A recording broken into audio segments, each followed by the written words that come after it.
Got to add everybody, just screwing it all up. But let's go on, everybody. It's Tuesday night, which means we're back for another big three. Got Freddie in here already. What's going on, Freddie? So I guess before we get into everything, just to let everybody know, we have Jake and Dylan here. There is no Jordan, and just to let you know, Jordan won't be on the show. He's moved on to other opportunities. So just want to let everybody know what's going on right from the start, and then we kind of get going with the normal big three. So just to let you know, Jordan has moved on to his own, other opportunities. So he won't be on the show anymore. But Jake, before we get into everything, like I said, how are you doing tonight? Man, I'm doing great. Things are going really well. Excited for football. We had preseason football, lots of stuff spicing up. The news cycle is really going to pick up, and just overall things are going really great. All right. Dylan, how you doing tonight? I mean, same. Normally, I've never been a super big fan of preseason football, but being so in depth with this NFL season, from the rookies, trades, and everything like that, like I've been watching like every single game that I can, just casually, just playing on my TV if I'm at home. I'm enjoying it. I'm getting excited for the season. We got, like, we're going to talk about it later, but college football dropped their AP poll, which means it's getting closer to college football season. And of course, I'm a big UFC fan, so there's always pretty good fights going on. Big pay-per-view this weekend, so it's all good. It's all good. Sports are picking up. I'm getting excited. Baseball is getting really good too as well. Yeah, it is. It is definitely. So like I said, Freddie in here, Syjan, Jory, Rod, what's going on? But yeah. So before we get into, preseason and some news around the NFL, as well as college football, got to talk about a certain fat suit wearer in the NBA. Good old James Harden. And I definitely chose this for a reason with that look on his face, because it's like, what are we doing here? And if you haven't heard, so basically James Harden, it seemed like he was going to be on his way out in Philly. Now, Philly's come out and said, oh, the talks between us and the Clippers have broken down, and it seems like they're keeping James Harden, at least for now. And, James Harden basically has voiced his displeasure and said that Daryl Morey lied to him. So, looking at this whole situation, first question has to be, do you think James Harden actually starts the season in Philly? Or whichever one he wants to go with that one. I'll start. No. I mean, I don't think there might be an opportunity where he comes back mid-season, they agree on something, but I would find it very weird for James Harden, like, if all this stuff is still going on. And Daryl Morey has also made comments basically kind of being like, I don't care. Like, whatever. So yeah, I don't think this is a situation, unless he gets traded. He'll hold out for a little bit, I think, before he plays with Philadelphia. They'll have to agree on something. Yeah, I think it would take a little bit. So I think what's going to happen, I don't know if James Harden is going to play whenever the NBA tips off in early, mid-October, But what I can guarantee is that James Harden will be on the Philadelphia Sixers roster come mid-October. Daryl Morey's not going to just trade away James Harden for nothing. We have a good track record. We saw a few years ago, he had Ben Simmons, and Ben Simmons clearly wanted out. He had mental stuff. He had the back thing, all these different excuses not to play.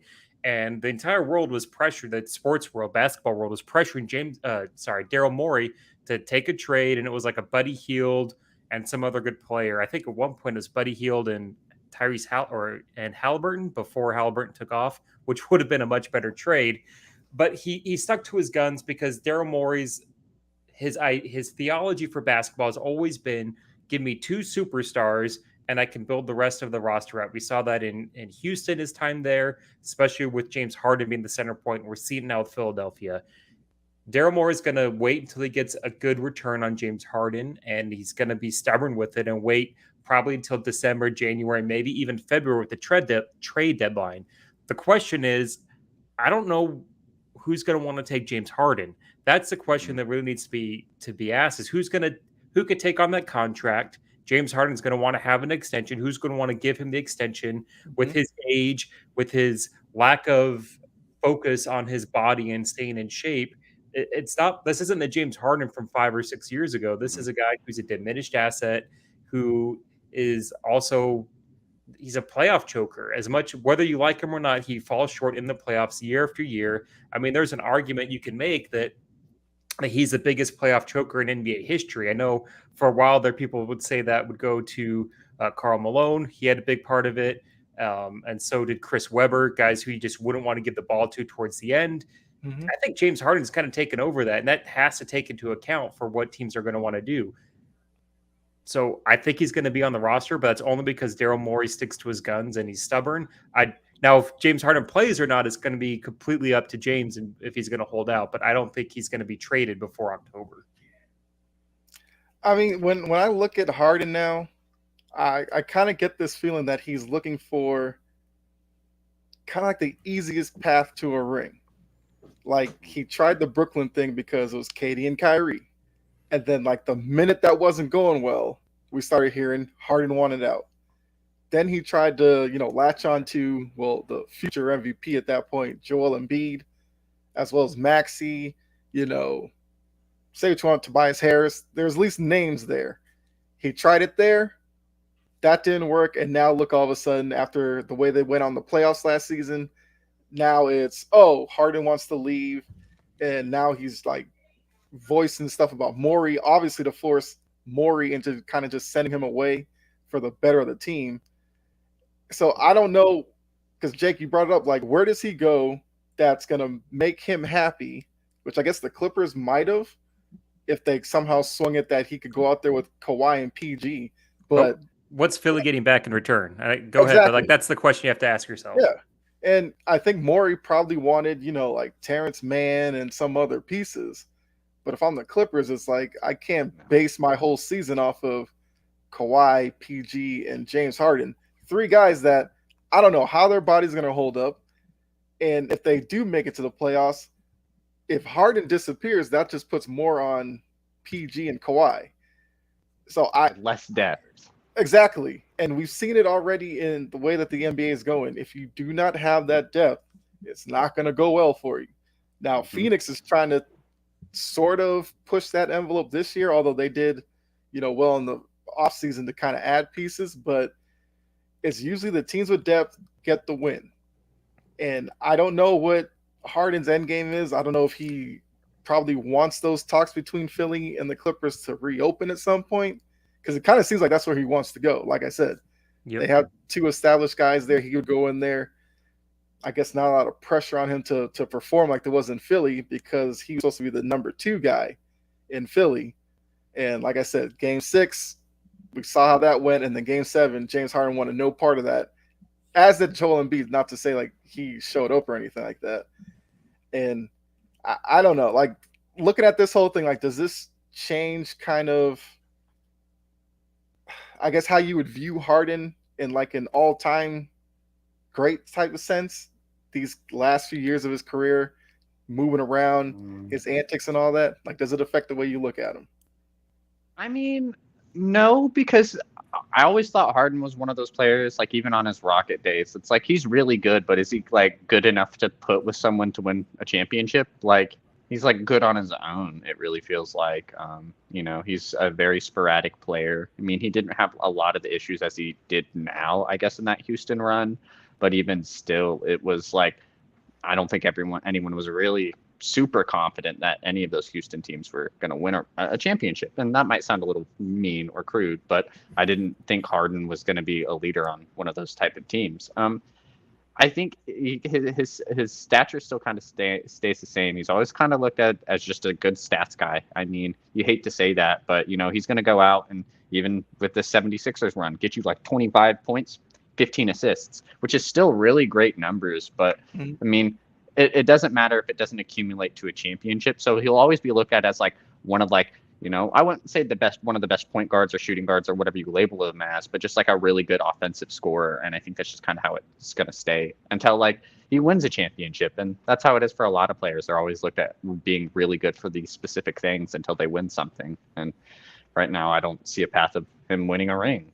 Like you said, he's tried to take this easiest path every single time. And as soon as it gets a little rocky, he wants out. Like he's doing specific things to get out. And I don't know. You look at those specific things, maybe at the whole grand scheme of it, when people retire, unless the documentaries and the movies come out, you don't really hear about all the inside stuff they do or how they act. So, 10, 20 years from now when Harden's retired, will he make a Hall of Fame? Maybe. The MVP does help. But, if he doesn't win a championship, I just find it hard. Sure. I mean, those are great points. For me, it kind of solidifies how I've always felt about James Harden. And part of this comes from my personal disdain as a Utah Jazz fan for the Houston Rockets. Like, the two franchises never get along. And I just got really tired of James Harden's play in the regular season where he has the ball and he drives and he like just jerks his head back and gets fouled. And it was very boring basketball to watch. And then the postseason comes and year after year, there's always some sort of decline because the refs are going to swallow the whistle, things get tighter. And the big thing that I noticed with James Harden, and this had a lot to do with Houston and his coach, the name just left me, he was Mike D'Antoni when he was coaching there, is it never felt like when things got tough, they had a plan B. James Harden never had a plan B for how to adjust in the playoffs when things got really tough. He's always going to rely on the same kind of game. We saw that in, I think it was the 2018 Western Conference Finals. They missed like 20 some odd straight three-pointers when they were tied against the Warriors. And that team was on the cusp of beating the Warriors and going to the finals until Chris Paul got hurt like he always did. But for me, it does impact it. If James Harden stayed in Houston, I still think I would have had a similar feel of he's a good stat guy. He's going to go in the Hall of Fame, but he's not a guy that can really deep down lead a team all the way to the finals. But there's no way he comes out looking any better. There's no fan who can look me dead in the eye with all seriousness and say that this is a good look, where this'll be his fifth team in 7 years, and he's forced his way out maybe it's his fourth team in 6 years. Every single way he's gone out. And though he goes out as bad in Houston, he came in out of shape, played really bad. In Brooklyn, his last game there, he just refused to play, put on a show. Now we're seeing what he's doing in Philly. It's just really hard, and I know we're all kind of dumping on him, but he is a gifted player, can do a lot of really good things. It's just when you fall short and you choke and then you ditch team after team, it's going to tarnish your legacy 100%. Yeah, and Anthony asked an interesting question. Will this have an impact on Embiid thinking about leaving Philly if this is true that, Harden is staying? Yeah, I think Embiid's leaving regardless. I think he loves Philly and he wants to win. The one thing you can't knock about Embiid is that he cares. He cares about the MVP that he won. He cares about the team. He cares about winning and trying hard. But it just feels like this team isn't just working out. And I think he's going to leave it. They've invested as much as they can to try and rebuild this team on the fly. And they just keep losing all these good assets. They keep walking out the door. And I think he's going to go, you know what? New York's got a lot of good stuff there. Let me just go on up to New York, big market, and revitalize that fan base. I think he's going to be gone. I think he's going to be the next huge name that demands a trade or leaves his team. Okay. I'm not sure if I 100% agree with that sentiment, but I don't think this James Harden news. I think this James Harden news really just depends on what Embiid's relationship with him is. If what he really thinks about this. If he believes Harden's being done wrong, or if he wants Harden to stay on the team, and that's why Morey's so adamant at it. Like, who really knows? I know at the end of the day, he's still on Philadelphia. He hasn't requested a trade or anything like that yet. So trading Harden would probably be something, not probably, but definitely probably be something that would really upset him, especially if you get like Terrence Mann or Robert Covington in return. It's not something of a James Harden caliber like player. I'm not sure if he'll be like the next big name that will run a request a trade. I don't know. Morey's a really good GM, like we've seen. He's turned nothing into something. So he definitely could figure something out. Maybe ship Harden off somewhere that we didn't even know wanted him and get good pieces back or something like that. Things happen.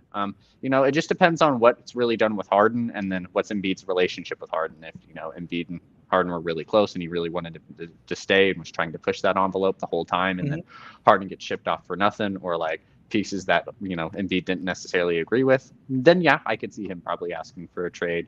But if it's something he's on board with, like move Harden, maybe he might be in this trade process of finding like what would be good pieces. It'd sound weird to say that Embiid, I'm helping the process to trade James Harden, but he's your superstar at the end of the day, and if you're still going to try to build around him, you got to make him happy. Yeah. All right. So, Key just let us know that Elton Brand is the GM. Yeah, but I'll just say this, yeah, you're right, Key, but at the same time, like he's making moves. It's the same way where the Utah Jazz, where everyone talks about anytime the Jazz make a move, it's Danny Ainge. Danny Ainge isn't the general manager, but it's still him overseeing everything.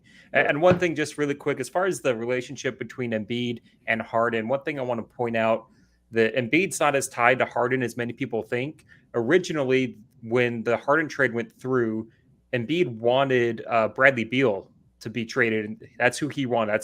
That's his boy. But Bradley Beal was hurt that year and couldn't be traded. So that's how they ended up with Harden. So ideally, Embiid didn't even want Harden. He wanted Bradley Beal instead. Yeah, that is correct. I did forget about that little nugget there. And also, the whole Embiid thing, like if like Harden stays, is he going to want to leave? Part of me thinks as well, with Harden being there, it was always like a cover for Embiid, because fans always looked at Harden's stat line in the playoffs, not necessarily Embiid. So if Harden's kind of out of the picture, that puts the target squarely on Embiid to kind of get it done in Philly. And if he decides to ask out, it will kind of come across, at least to me, that he's kind of running from that spotlight in a sense. Get that. I get Even that. though he kind of pushed for it by, constantly talking about wanting the MVP, which kind of put a target on his back to begin with. But now, in a city like Philly that wants to see winning, demands winning, and Embiid coming up short a lot of the time, and he could kind of just be like, everybody would be like, oh, Tobias Harris didn't show up, or this case Harden didn't show up, or Ben Simmons didn't do this, or whatever, Doc Rivers can't coach. All of that's kind of going away. At a certain point, it's going to be Embiid, Maxey, plus Tobias Harris, I guess. So I guess, do you guys kind of think that, Embiid would be kind of running from the spotlight if he were to ask out? To an extent, I could see it. I agree with that to an extent. I could see, where it would feel like that. At the end of the day, he could also just be really pissed off at the team, if nothing gets done. So it's just really depends on, I guess, what news is out there, what rumors we're hearing, different things like that. Because, if James Harden gets traded for a really good package, maybe not, let's say, like all-star caliber players, but good young pieces or like good draft picks, something to like build around to help Embiid out, and then he wants out, then yeah, I could see that. But, if they trade him for nothing, then it's like, you could just be pissed off. Mm-hmm. Yeah, and then also there could be the factor where Embiid says that he wants a trade while Harden wants a trade, and Embiid's going to be a much easier piece to trade. There are a lot of teams that are going to want Joel Embiid. They're going to be able to offer a lot. They're going to offer good packages back to him. And it could look that he's kind of running away, especially running from you could say he's running from a harsh crowd with Philly, because we know Philly's fans are very brutal. They love Embiid. He's their guy, but they're also starting to kind of turn on him because he has these moments in the playoffs where he just falls short. And just keep in mind, Philly's hasn't been to an Eastern Conference championship since 2001. Like it's a long time since they've gotten past the second round. And it could easily be looked at it that he's running away from it. But if Embiid, he's very good with his words, he could just craft it pretty simply and say that I tried my best in Philly and it just isn't working, and time to move on. One thing I do want to say, one nice thing I want to say about James Harden is that he was with Brooklyn, if Kyrie doesn't go Kyrie Irving and go do off the wall, that team, I don't know if they would have won it, but that's an Eastern Conference championship team. And James Harden was playing very, very good ball as the point guard, as kind of the leader and the floor general. So I do want to give him props. It just didn't work out because they had a whole bunch of just combustible pieces. But he did look very good in that situation in Brooklyn. Agreed. I have to say one nice thing about the dude. Yeah, I guess, it is at this point, it's kind of tough to come up with something that's, really good about him. And I kind of want to address this one. It said Embiid and Tobias skating by again as all the heat comes on Harden. I feel like Tobias kind of got a lot of hate necessarily during for the stuff offseason. for like stuff that's out of his control. One, he can't control that Philly offered him all that money. And then two, he can't control the way that he was used in the offense, where it's pick and roll all day between Harden and Embiid. Exactly. And he's just standing in the corner. That's not who Tobias Harris is. Tobias Harris is a slasher, a post-up guy, mid-range type guy. In Philly's offense, he was never given the space, the opportunity to do any of that. So I don't know if I would put even a lot of this on Tobias Harris. I feel like if Harden's out of the picture and Embiid is, I guess, committed to Philly, if you're telling me you're going into next season with Embiid, Maxey, and Harris now in a different role, not saying Philly all of a sudden makes the conference finals, but I think it looks better on the court and they might be more competitive. Like, you bring Harden back, trust me, you're not beating Boston, you're not beating Milwaukee, you're probably not even beating Miami at this point, because we know Miami, they find ways to kind of get wins in the playoffs. And at this point, you may not be beating Cleveland. Let's just be right. real there. New York. Yeah. Well, I mean, New York has a Julius Randle Dante problem. DiVincenzo, $54 million. Book it. But I mean, you look at teams like the Pacers, that if Halliburton doesn't get hurt last year, that's a playoff team. They were about the 5 seed before he went down. And like I said, you bring back Harden to this Philly team, like, Philly's going to continue to slide down that pecking order. And, Jake, like you said, in that city, they're not going to want to see a 6 seed. Nope. I mean, it might be better off for Philly to kind of scrap it, move Harden, move Embiid, go forward with Maxey, Harris, and then whatever you bring in from those 2 trades, to be honest with you. Because I have questions about how long can Embiid necessarily last in this league. Like, he's already had lower body injuries before he even came into the NBA. He takes a lot of hits. He falls to the ground a lot. I don't know if Embiid's going to age well, to be honest with you. I don't think he's going to age well either, because he's just so big. Big guys just don't do it well. I will say, for one thing, I think it's going to help this year compared to last year. I think this past season, the MVP meant so much to Embiid that he played extra games, played extra minutes to try and really earn it. And it just took too much out of his body. Like, he just had anything left in the playoffs. I think now that he has the award, he doesn't have to worry about trying to get another one. He can just focus more on playing the games that he can and then getting to the postseason in a more healthy manner than he has in the past. And maybe he does a little bit better, but otherwise that's like best case scenario in that situation. Yeah. Now, if we potential Harden, well, not Harden, but Embiid trade, where do you think he could go? Like, I know a lot of teams would offer him something, but what would be really realistic? Because it's like, we're not going to really see him go for a superstar. True. We're talking Harden still for No, where he would go? Embiid. It's like if you were just decide to blow it up, trade Sure. Embiid and Harden. Maxey, you got Harris there because I imagine Harris would be really hard to trade. Yeah. I like Houston. Send him to Houston.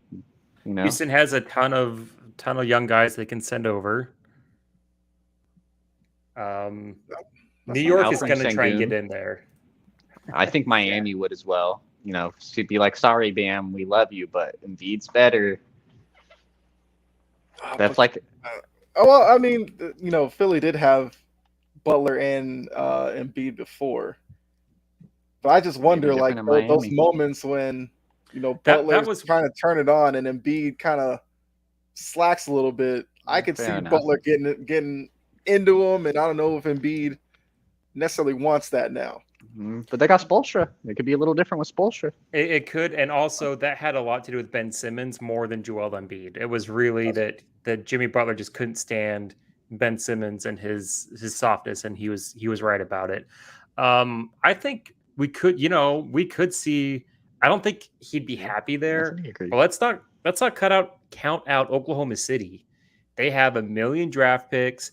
You keep SGA, but look at all these other dudes that they got on there. That could work. You have a rabid fan base that would welcome him in right away. Oh yeah. I mean, you got Josh Giddey, you got Jalen Williams, Chet Holmgren could be part of the trade. I mean, they love Chet, but you're not going to want to have Chet and Joel. That could be a big linchpin for that trade where you still get a good big man. And maybe they go try and win now because SGA is like a top 10 player at this point. You don't want to waste these prime years with him because he's made such a drastic change the past 2 years. Oklahoma City could be there. I see Oklahoma City and New York as the two best teams. New York being the big market that he says he wants to go there, and then Oklahoma City just for the draft capital and players that they have to offer just makes a ton of sense for Philadelphia. And it would make sense for Morey to get good players, good potential superstars back in a trade like that. Anthony, trust me, I've seen the images on, well, I guess it's X now, whatever you want to call it. People already thinking about Embiid in Boston as a big three. I mean, I guess, but do you think Tatum and Brown want him? They don't want him. Yeah, right? I feel like they don't, and I don't even know if Boston fans necessarily. Well, actually, some of them really want Embiid. I'd have to think about it. Like I doubt it. Because I kind of wonder who else would be there. And a trade between like Philly and Boston, I just don't see that happening at all. But I think OKC, pretty interesting. If it's Philly, Boston, you're paying Boston. I say Boston's paying extra on that trade because they're rivals. They're paying instead of paying $1.50 or whatever, they're paying $2 or 200 cents on the dollar because Philly's going to be like, we're not going to give a division rival our best player and not get the absolute most in return. Right. Yeah. And imagine for Philly fans, he goes to Boston, makes a conference finals, and he couldn't do it in Philly, and it'd be rough. But I wouldn't be mad, If it comes as long as it works out. Knicks fans, Sixers fans, if they're miserable, I kind of laugh on the inside a little. You don't need Embiid. You got the unicorn on your team. I'm telling you. You got Kristaps. Yeah. They're trying to talk about that trade happened, to be honest. It feels like it was like 2 years ago. Yeah. It feels like it was forever ago. It kind of seems like with the dead period of the NBA, like a lot of stuff that happened in the offseason seems so long ago. So I do agree with you. Yeah. All right, let's go on to NFL. Preseason's underway. I'm sure you guys have caught a couple of games, whether it's your team or other teams as well. But just wanted to say, like, very simply, like, has anything in the preseason kind of caught your eye? Like I said, whether it's your team or outside of your team. All right, we could start with Jake on this one. Sure. I've watched a couple of games. I watched the Saints Chiefs because I'm a Saints fan. I liked what I saw from Derek Carr. I'm really hesitant to buy in for Derek Carr. Never been the biggest fan of him when he was with the Raiders. I always felt like he could have done a little bit more, but I'm trying to remain positive at the same time, also realistic. I don't want to try and be some biased, crazy fan, but I liked what I saw. He looked really good. Michael Thomas was back, and that's always good. I know he's like a meme now, but it was still really good to see him back there. We got to see a little bit of Alvin Kamara, even though he's going to has that suspension coming. Mm-hmm. I liked what I saw. Was it anything crazy? No, but it's better than what the quarterback we had with Winston and Dalton. So there's definitely a lot of room to be excited for. The one thing that really stood out to me, though, was I was watching the Chargers, and their offense just looks like it's finally coming to the 21st century. Like they were throwing short, medium, and long. Like it didn't feel like it was this really short range. And I know that Herbert really didn't play very much. At least the parts that I saw, he wasn't playing. But the playbook looked like they were fully open. They were stretching the field. I know there were some drop passes and things like that. And that's just going to get worked out as preseason goes. But for me, that makes I always say San Diego. That makes the Chargers so much more dangerous because it always felt like their head coach I don't love their head coach, and the offensive coordinator just wasn't utilizing the talent that was on the team, Herbert's arm strength and the great receivers that they have. Now with Kellen Moore there, it just seems, I know it's first preseason game, but it just feels like they're going to be a legit threat in the AFC, probably the fourth best team in that conference. And I was really impressed with what I saw. Okay. Dylan? Yeah, I mean, of course, obviously I watched the Seattle game. It was I think it was the second game of that night after the Patriots Texans. I was at work, so I didn't get to see that game, but Seattle looked really good. I liked what I saw on our defense. Still looks like we struggle on the rushing side of the ball when it comes to rushing defense, which doesn't, make me too happy. But overall, it was a lot more aggressive team. Like they were just sticking people in the preseason, which was crazy to see, but fun to see. It gave me old school Seattle vibes, which I loved. Drew Lock looked good. He had one bad interception, a really bad interception. We threw it just straight to the defender, which is not something you like to see. But overall, he had 2 touchdowns. He looked pretty accurate. He made some smart plays. He just messed up there, which sucks because it was the preseason. You'd rather see some, like, you're glad it's in the preseason. It just sucks, especially if you're competing for that backup job. And then we had a quarterback named Holton Ahlers who just was going crazy out there, QB draw on like 3rd and 4, getting a first down, arm punting the ball. Somehow Seattle gets a touchdown. It's pretty crazy. Overall, the rookie quarterbacks looked interesting. I thought Dorian Thompson-Robinson on the Browns looked really good. I thought he was the best quarterback of this whole preseason. The other rookies like CJ Stroud, Bryce Young seemed to struggle. They didn't get a lot of snaps out there, of course. Even quarterbacks like Will Levis, Anthony Richardson, really none of them looked good. It was like these later mid-round guys who are just trying to get drafted looked a lot better than these higher picks, which seemed very weird. But overall, it was good football. You got to see a lot of just different guys out there. A lot of these teams, before, I don't know, it just seemed like we saw a lot of these bigger name guys out there even early on in the preseason. It seems like teams were really trying to just get everyone out there as they could. It's nice to see.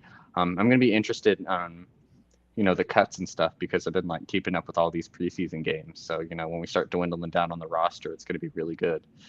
I agree, Marlon. Brooks just got taken off the PUP list, which is going to be really important having him and Wagner back. Both those two guys were 1 and 3 and top tackles when on the field. So, yeah. And then looking at a couple of names from the chat, David brought up Deuce Vaughn, who, yeah. I mean, I'm sure we all saw that video. I mean, as the Cowboys fan, I feel like you should definitely be encouraged by that. I also like kind of smaller running backs. I don't know. It's always interesting to me because, I saw Darren Deion Lewis, Darren Sproles, even James White's not that big of a guy. It's always, especially for a guy like Deuce Vaughn to run between the tackles and stuff, because I already know, with a lot of defensive linemen, a lot of times you could lose sight of those guys. So I think Deuce Vaughn could be in line for a good year. Especially he kind of reminds me of Willie Parker and the Steelers back in the day. Just a little small guy, can really burst off there, but isn't afraid to run between the tackles. But go ahead there. Just wanted to throw that out there. No, that's a great point. And then David also brought up the Bears. Justin Fields seems like he has a connection with DJ Moore. I mean, we talked about it was we talked about the North, and look, I'm buying in on the Bears. I think DJ Moore is going to be perfect with Fields. I think the improvements they made to the offensive line, so I'm encouraged by that as well. See, David brought up Dalvin Cook, which we'll talk about here in a little bit. But for me, watching the Patriots, Malik Cunningham is very intriguing to me. because I've been hearing some stuff from practice where they might be putting in a package of plays for him as a quarterback, where we might see like Mac Jones come off the field, Cunningham go in, which might be kind of a bit of a change for Bill Belichick because, he doesn't really get mobile quarterbacks necessarily. I mean, Brady was mobile within the pocket, but, a guy like a Cunningham who's more of a Lamar Jackson type. Mm-hmm. I am kind of intrigued to see what Belichick, Bill O'Brien do with him because he has worked out as wide receiver as well. So it's giving me like, Taysom Hill kind of vibes almost. It's like Taysom Hill, old school. I could work there. Yep. Yeah, old school Cordell Stewart type stuff. I don't know, but I really hope they find some type of package for him, both as a quarterback and wide receiver. He's just dynamic with the ball. Anthony says Jalen Carter Rookie of the Year watch, which he looked good. Yes, he looked good. He looked scary. Let's see. Deuces makes me a little upset Seattle passed on him, but I'm hoping Devin Witherspoon looked really good, so I'm still optimistic. Yeah, he did. All right, so David brought up Dalvin Cook, so we can talk about that right now. Okay. So Dalvin Cook, the whole experience of where he was going to go, it ended. He signed with the Jets, even though at this point we kind of all expected it. Mm-hmm. How big of a signing do you think it is for the Jets in getting Dalvin Cook? I think it's a big deal. It's a huge signing. The Jets, they don't have a great offensive line. We know that. And what's going to help Aaron Rodgers if he doesn't have a good offensive line is good running backs. And we know that Breece Hall, he had that injury. I think he had that injury, and we're worried about when he's working about coming back. This Dalvin Cook is going to be able to take the front load. He could be an every down back. Breece Hall comes in, gives them some more flexibility to what they can use. I think it's huge because you have to remember Dalvin Cook, he's not just a great running back, but he can do wonders in the screen game and pass catching. Just go look at what he did in the Colts when they had that greatest comeback of all time as far as points goes. He was huge in that with what he was able to do. The fact that he remained unsigned didn't surprise me. A lot of people were trying to say that he was washed or that nobody wanted a running back. He was just waiting for the best deal, the most money he could get. And he got it. I knew he was going to get signed. And honestly, as a Saints fan, I much rather would have had Dalvin Cook than Kareem Hunt. Like I really value him. And part of that might be from watching Dalvin Cook dice up my Saints defense every time they played each other. But he's a legit dude. It's just a 1-year deal. It's going to be a great safety net for Aaron Rodgers to dump off to. And I think it's huge signing. Okay. And so, well, I guess for Dylan, the question could be Dalvin Cook, Jets, are you putting them in the Super Bowl? Nah. That's not going to happen when you have Patrick Mahomes and Andy Reid just, kind of sitting at the top of that AFC, kind of laughing at anybody who puts anybody over them. No, I'm not going to pick anyone to win the Super Bowl until I see someone, take out Kansas City. Kansas City will always be that pick to be like the team at least representing the AFC, maybe not winning it. I have Philadelphia as a team I'm really strong for this year. I really like a second-year bounce-back Philadelphia team, especially with the rookies that they have, the whole Georgia defense. So overall, no, I wouldn't say win the Super Bowl, maybe, AFC championship, you maybe could write that down and be like, that's a really, really, really high possibility. But saying that they could probably take out Cincinnati, that's just rough. Cincinnati's still good. And if Joe Burrow is going to be 100% healthy and back by week 1 and, ready to play, it's hard to count that team out. Same with Buffalo, same with Kansas, like I said, Kansas City, and even like just some little other teams like the Chargers are going to be rough. Like this Jets team is full of really good, talented players, but all these players haven't, played together. Aaron Rodgers this is Aaron Rodgers' first team with this Jets offense. This is going to be Dalvin Cook didn't even get to do a training camp with him. They're already in the preseason, so you're going to have to hope he can understand and learn everything, which he probably will. But still, a lot of different chemistries, a lot of big superstars in there in New York, which is a big thing as well too, a big media town. So they're going to have a lot more pressure on them. If they don't start off strong for chemistry or whatever issues, it's not going to look good. So having a lot of pressure on them isn't good, but they're really talented, so they definitely could shine. Very talented, but not a Super Bowl. Like I think when we did the over under, I had the Jets under. I think I had like 8 wins, and maybe with this they go to 9, maybe 10 at the most. But you have to look at it. Best case scenario, they're the 4th best team in the AFC because they're not better than the Chiefs, not better than the Bengals. I still don't think they're better than the Bills. You could put Bills and Chargers, depending on where we go there. And then they kind of go under there with maybe Baltimore. Shout out to Jordan for his team. Like they kind of fall on that line. And for them to go to the Super Bowl just feels, I don't know, it just feels like a too big of a leap. We also like Aaron Rodgers is 40 years old and he didn't have a good season last year. And how many outside of Tom Brady, how many 40-year-old quarterback seasons have we seen that are good? We saw like half of a Drew Brees season, and that was it. Like we don't see it. And Aaron Rodgers hasn't been known as the guy that's going to consistently take care of his body like Tom Brady did. So I just don't see him doing it. Their absolute ceiling is AFC Championship game, and the Jets fans would be happy with that because they haven't been to an AFC Championship game in like 12 years. So I mean, they'd be happy with it, but to say Super Bowl is just a reach. Okay. So if I dial it back a little bit, would you put them as the best team in the AFC East right now with the Dalvin Cook addition?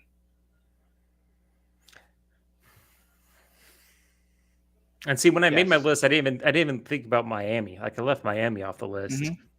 And I know Dylan's really down on you're down on Miami. And see, I'm really down on Buffalo. I don't. For people to have Josh Allen, some people have him as the 2nd best quarterback in the league still is preposterous. Mm-hmm. I don't know. It's just a lot of moving parts, a lot of new pieces there that we just haven't seen. I probably have him 2nd best. I probably still don't even have the best team in the conference. Man, I would say, I probably would have the Jets as the better team. And it's just because, offensively, they match up really well. And then when you look at the coaching on the defensive end, they have Robert Saleh, who is a very great defensive genius. They have arguably one of the best cornerbacks in Sauce Gardner, who is in his 2nd year, which is wild to think about, saying he's arguably one of the best cornerbacks in football. Man, I feel like this Jets team, they got some backup insurance in that running game. Obviously Dalvin Cook's probably going to be that main piece, but Breece Hall coming back, he was good. Even when he started off that season, he wasn't really that lead back, and even in short spurts, Breece Hall was going crazy. It's going to be a very, very nasty 1-2 punch that they're going to have there. And plus, if Aaron Rodgers can, of course, keep that connection with Allen Lazard, create one with Garrett Wilson and all the other pieces they have there, that offense could arguably be better than Buffalo's. Of course, Stephon Diggs is going to be that, star receiver, and he's going to be the best receiver out of the 2 receiving cores. But they don't have a better running game. Obviously, the offensive lines aren't super great on both. Buffalo obviously has a better one. And then defensively, both stack up very well. Von Miller on Buffalo, like I mentioned, Sauce Gardner earlier, just different ins and out pieces. I think offensively, though, the Jets take that prize, and then defensively, they have a great coach to where they could scheme up something very well. So I would say the Jets could be number 1. Okay. All right. As a fan of someone who's beaten the Jets, like I think it's like 14 or 15 times in a row. Kyle, what are your thoughts on what the Jets really are as a fan of someone who's just seen your team beat them year after year after year? I mean, look, if I look at the Jets, I do think they're in a better place at the quarterback position. So you figure they'd have to be better than last year. I can acknowledge that, even though I'm not the biggest Aaron Rodgers fan, because I find it hard to believe that he's been in the conversation for greatest quarterback with 1 ring and whatever. Don't need to go down that road again. I really like their defense, even though I feel like that's always kind of been a Jets thing. They usually can put together a really good defense. It's always been about offensively, can they do enough? The offensive line being as big of a question mark as it is would have me really hesitant to really think they could go that far, especially looking just in the AFC East. Like the Bills defensively can put some pressure on teams. The Dolphins defensively, their secondary is really good. That's even with Ramsey being out for some weeks. And I want to see like how Aaron Rodgers does against them. New England, I think the Patriots could have a top 10, some might say even a top 5 type defense this year. So I don't think it's going to be necessarily easy for Rodgers within the division. And then when you get outside of the division, I think there's going to be some tough games on that schedule. So, I mean, I think they're probably still going to be probably like a 9-win team, to be honest, even though I think some people might be going a little overboard with the Dalvin Cook edition. I think he's still very productive, but I just have so many questions about Aaron Rodgers right now at the age of 40 as well. It's not like in Green Bay, if the offensive line messed it up, he could scramble outside and make plays downfield. I don't think that part of his game is going to be there as much as it has been in the past. So I think it's going to be a struggle, especially early on. And I think the early, like 4 or 5 weeks, is going to be important for the Jets to get off to a good start. Because if they don't, we could see this kind of blow up in their face. Because we've seen teams that have been, looked at as one of the favorites. If it doesn't go as well as they want it to, you kind of get some rumblings in the locker room. And I think that could be very dangerous for the Jets. So the early season will kind of tell you all you need to know about them. And that's a great point. And I want to say that the Jets' first 6 games are incredibly difficult. You look at their schedule, they open up, they host the Bills. That's a really tough game to get your open on. Yep. Then you go to Dallas. Week 3 is the Patriots. And if they lose that game, they're likely would be 0-3. Then you host the Chiefs. That's 0-4. You go 0-4, you're not making the playoffs. It just doesn't happen anymore. Mm-hmm. And then right after that, you have the Broncos, who are going to be better. Then the Eagles. Then you go Giants, Chargers, and then it lightens up with the Raiders. But then you go right back to Bills and Dolphins. It's a very tough schedule. And if they go their first 6 games, if they're 1-5, 2-4, with the New York media and with just how teams seem to go when you start poorly, it could easily just all fall apart. And so the New York media is going to be very keen on this start of their schedule for them. And I think if they lose that Patriots game in week 3 and they start off 0-3 and then they get obliterated by the Chiefs the next week, they could be done. They could just be completely over. Robert Saleh isn't exactly a coach that has a super secure job, right. And who knows what could happen after that. So those first 6 weeks are going to be super interesting, not just for what they're going to look like on the field, but what for their record is and how that translates to the morale in the locker room. Yeah. And Aaron Rodgers pulling the whole RELAX is not going to fly in New York as it did in Green Bay. He can stay in Green Bay and they'll give you a couple of weeks so they kind of leave you alone. New York, they're going to go the very next day and be like, so what are we changing here? Right? What are you going to do? And I think Rodgers' relationship with the New York media is going to be something I'm going to be watching all season.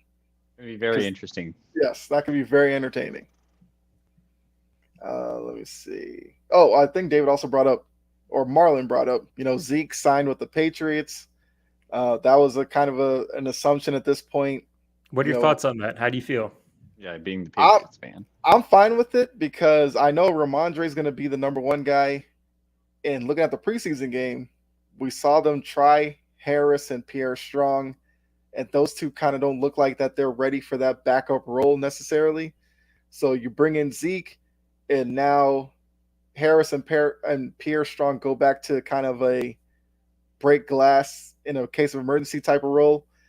I think for Elliott, he does 2 things that the Patriots definitely need. He's going to be really good in the red zone, especially goal line situations, also short yardage situations at that, and pass blocking. He's really good at blitz pickup, and if the Patriots are going to be, based off of the run, setting up play action pass, that's going to be an important skill. He's going to have to be able to read some of these blitzers and stop them dead in their track. So if he just does that, gets you the short yardage plays, I think it's going to be a great signing, and that's what I'm hoping. That's how I vision it. And they're still kind of thin at the running back position because you're still like a Ramondre Stevenson injury away from it kind of all falling apart. From having nothing, really, yeah. Basically, yeah. But at least with Zeke there, I feel like he's going to be comfortable with what his role is. And I think he'll excel in that role. So I like the signing. No, it was a good signing. And like you said, Zeke is going to be really good in the short yardage, the goal line, and pass blocking. That's kind of what they need him for. As long as he's not under center doing pass blocking, he's going to be fine.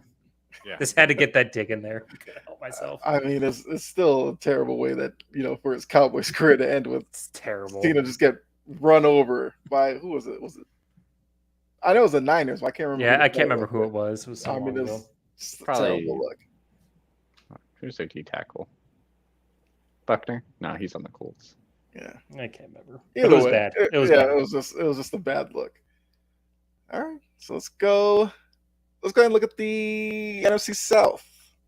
We've been going through these divisions each week, previewing them.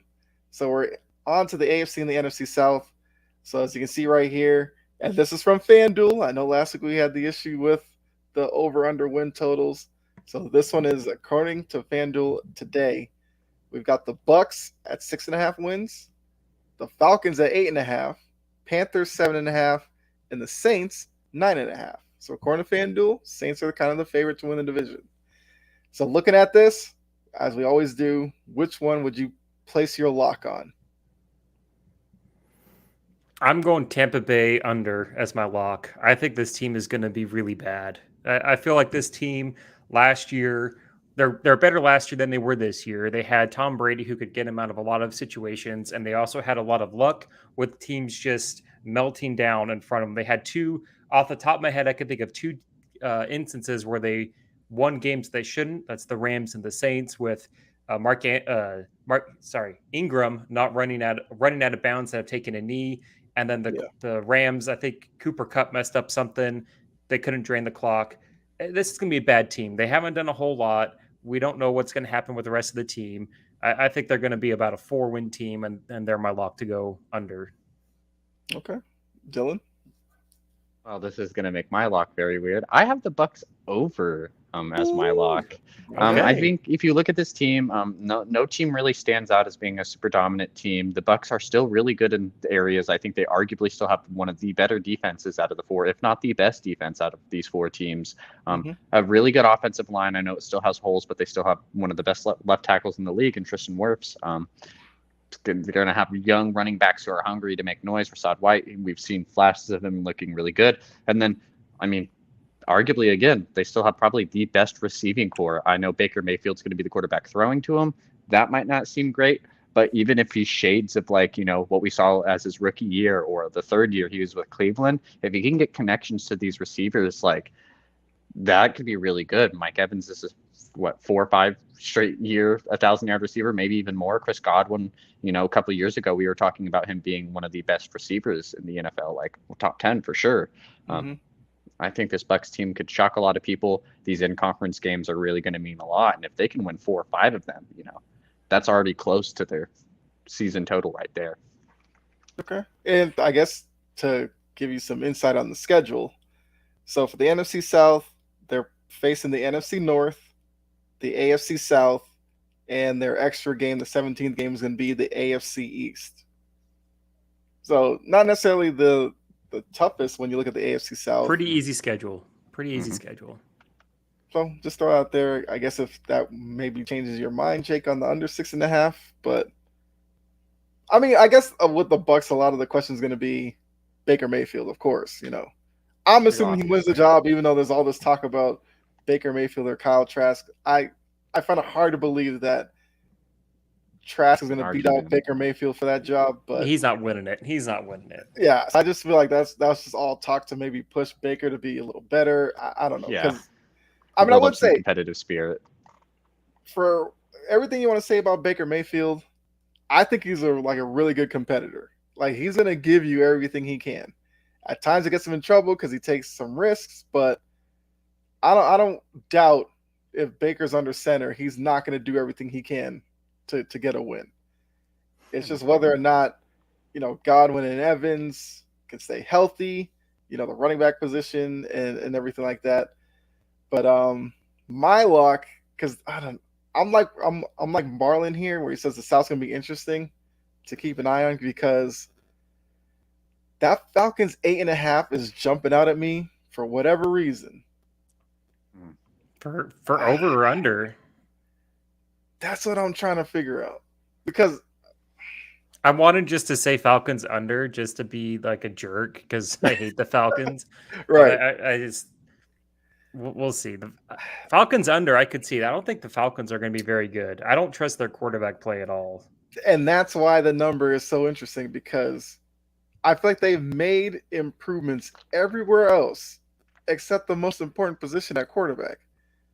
Because you're looking at And Lamar Robinson, was out Algier. there. I still don't understand why they didn't go for Lamar, but I guess they had their reasons. But you're looking at Bijan Robinson, Algier. That's not a bad running back duo. You got London, who had a really good year last year. You have Pitts. If he stays healthy, he's definitely a difference maker. They brought in Jonnu Smith, and Arthur Smith has worked with him before, so he knows how to use them. The offensive line, pretty good. Defensively, I like them bringing in Jesse Bates and everything like that. But to see them as a 9-win team, if Desmond Ridder leads them to 9 wins, just give Smith Coach of the Year, give whoever's in the front office Executive of the Year, because I don't see it. So I'm going to take the Falcons under 8.5. 9 wins in the NFC, that's a wild card team.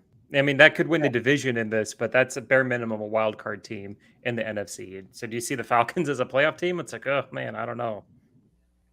That'd tough. be wild to see that.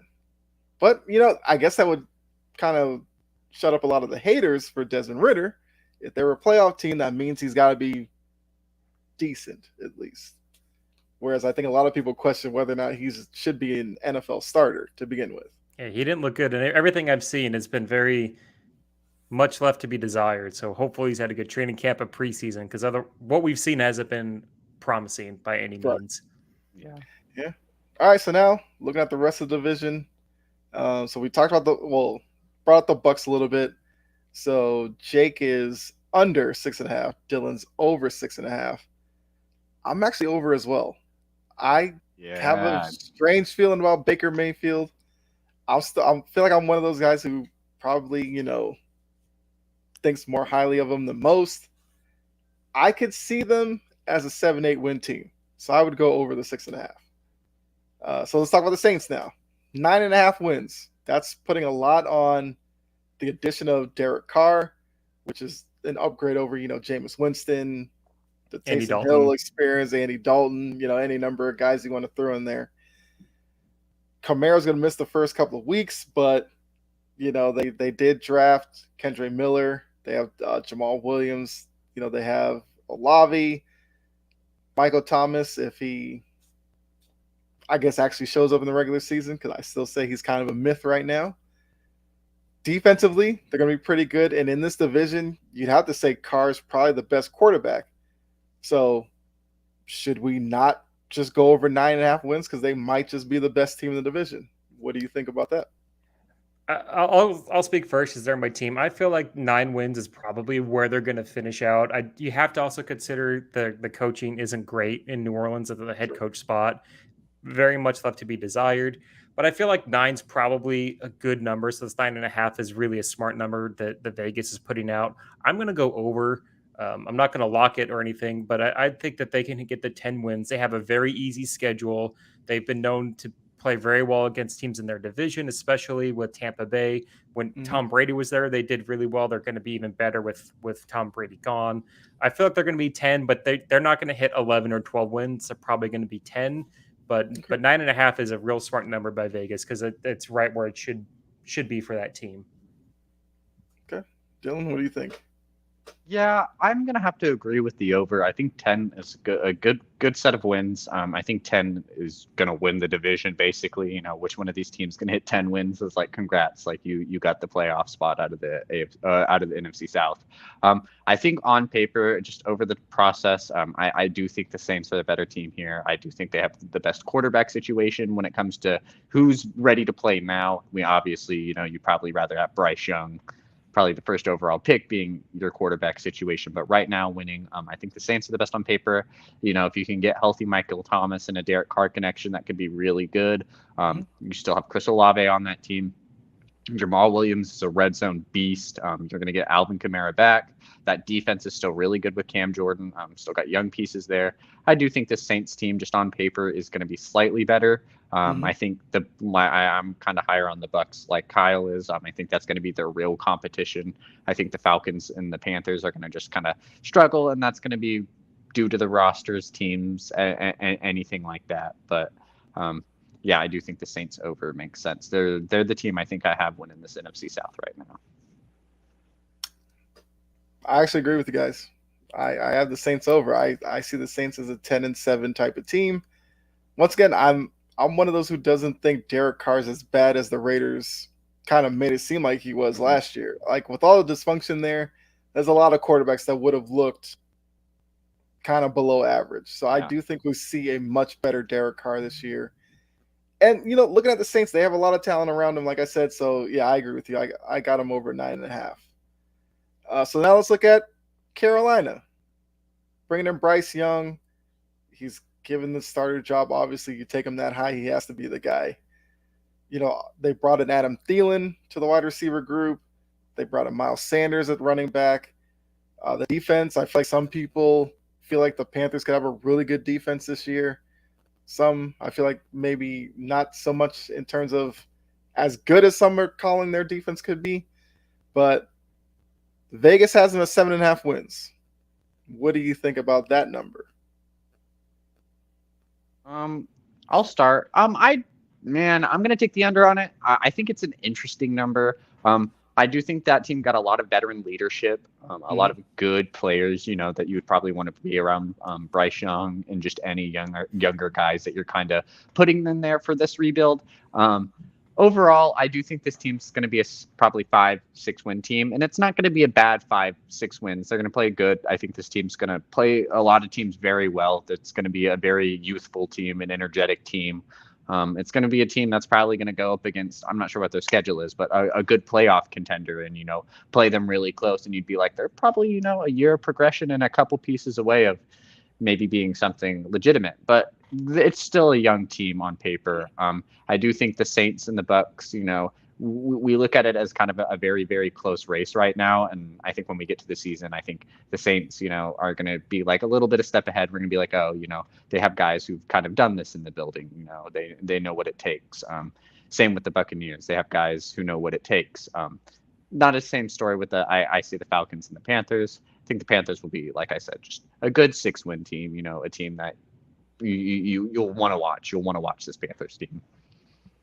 Yeah, I agree with Dylan. I think I'm taking the under on this. I think the Panthers by the time like Thanksgiving rolls around, we're going to look at this team and go, okay, they're a year away, maybe a year and a half away from being something that's really good and a good credible threat.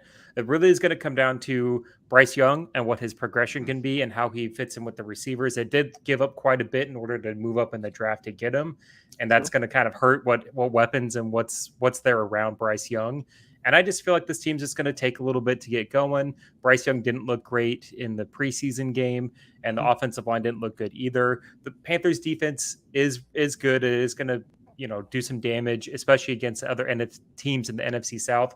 But I think they're going to be 6 wins, 7 at the most, and you're going to look at it and go, okay, the future is bright in Carolina. The fans are going to be happy. There's going to be momentum transitioning to next year. But 7, if I'm taking the over, that's a team that goes 8-9, and that just feels really high for a team with a quarterback that is young, undersized, and doesn't have a ton of weapons around him to get to that 8 or 9 win mark. Okay. Well, Dylan, I mean, you brought up the Panthers schedule. I pulled it up really quickly so I could run through it. So they open their season. You got the Falcons, then it's the Saints, then your Seahawks, Vikings, Lions, Dolphins, Texans, Colts, Bears, Cowboys, Titans, Bucks, Saints, Falcons, Packers, Jags, and then Bucks to end their season. That start is kind of rough. If you look at it, that's not the easiest way to go. We have divisional games and then the Seahawks, and it just kind of goes from there. Go ahead, Dylan.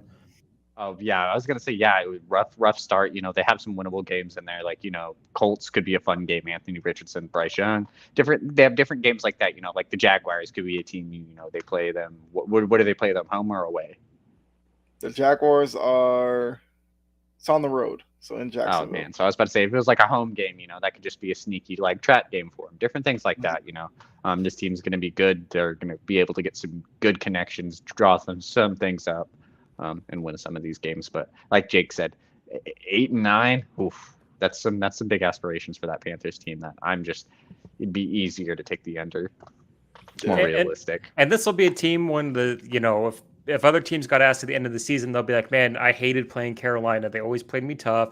It was always a close game, but they're going to be 5-6 wins by the time the season ends. Yeah, I mean, I agree. It's going to be under, but like you said, I think it's going to be kind of a stepping stone for Bryce Young. Although the part of their schedule with the Dolphins, so Bryce Young, Tua, Alabama connection. Then you get C.J. Stroud the week after, Anthony Richardson after that, and then Justin Fields. Those could be 4 fun games to watch. But yeah, I'm not expecting too much from Carolina this year. I feel like their standing in this division will probably be based off of how good Atlanta and Tampa Bay are, to be honest with you. And I feel like if those two teams were to slip up in any way, then maybe Carolina makes a bit of a run to maybe second in the division. But I feel like better days are ahead of them. This year is going to be a little rough to start off with. It's going to be all about Bryce Young's development. Like if he looks better late in the season, then you can go into next season and maybe raise your expectations of this team. So Great. Now, again, last team we have would be the Falcons. So I had them under the 8.5. What do you guys have them at? To keep it simple, I have them under, basically for the same reasons. This team's really good on paper, but their biggest flaw is the biggest thing you really need in football, and it's quarterback. Cordell Patterson's really good. Tyler Allgeier's really good. We hope Bijan Robinson's good. Kyle Pitts, we hope can get, looking like Kyle Pitts again. You have Drake London. You even have someone like Mac Hollins now on the team who was really pretty decent for Las Vegas. So just you have the weapons to build a really good team in a very winnable conference. You just don't have the most important piece, and that's a quarterback.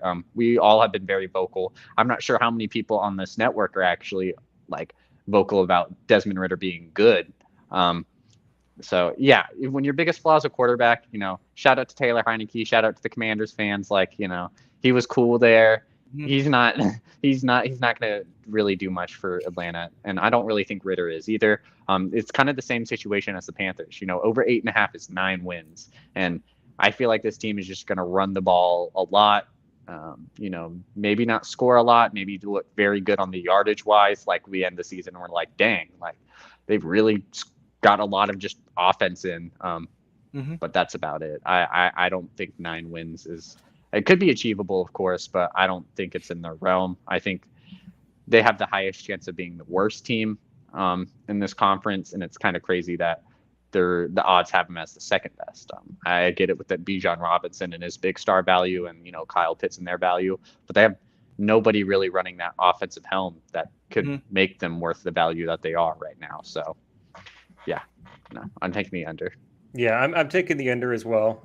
This Falcons team has a lot of really good pieces around them, but when your quarterback is Desmond Ridder, who does nothing about him has given me any hope that he could be a legitimate starting quarterback, and then you have Taylor Heineke, who is going to win you if he somehow comes in. That's Ridder stinks it up or gets hurt. Heineke comes in, he's going to win the Falcons 1 game, but he's going to cost them at least 2 games to go to kind of combat that.